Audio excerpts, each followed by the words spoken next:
Assalomu alaykum YouTube ahli.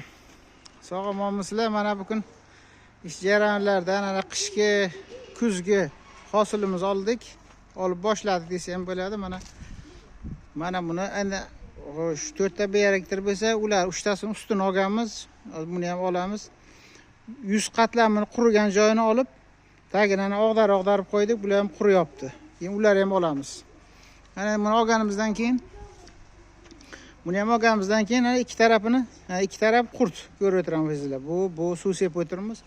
Bular o'rtaga sochib tashlagandan keyin nurini bosamiz. Shu bilan qishgacha 2 marta nur bersak, ovqat bersak, shu bilan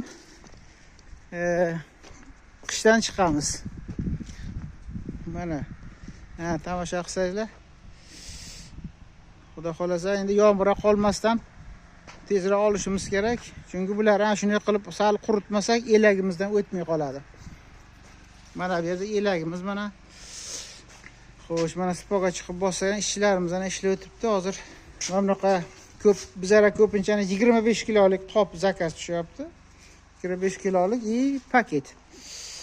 Mana nasib bo'lsa bularni paketlab, qoplab bo'lganimizdan ular hammasini olib chiqib yana bosib Xudo xolasa davom ettiraveramiz. Mana bu yerlarni tomosha qilsangizlar.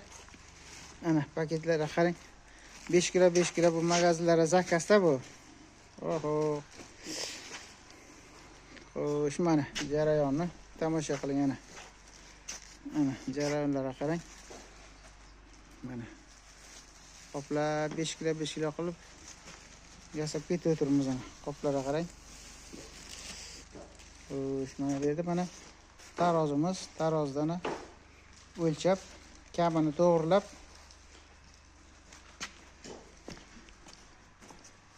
xo'sh, mana bu yerda bular bu yerda tarozda to'g'rilab bersa, mana tarozni ham ko'rishlaringiz mumkin. Mana 5 kilo 12 gram bu ham xayri.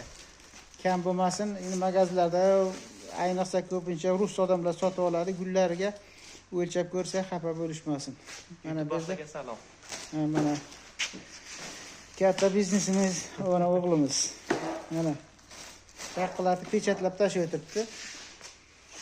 Bu yerda mana 50 kilolik. Kerak bo'lganlar 50 kilolik. Hamidan rulonimiz. Bu paket qiladigan, qirqadigan rulonimizni o'rab bog'lab qo'yganmiz. Tortib olib kelib, ammo qilib mana tomosha qilsanglar paket taxlaymiz 5 kilo. Taxlab ana pechatlab olib boraveramiz magazinlarga. Bu chiroyli, go'zalda qarang, hammani ishlariga omad, sog' salomatlik bo'lsin.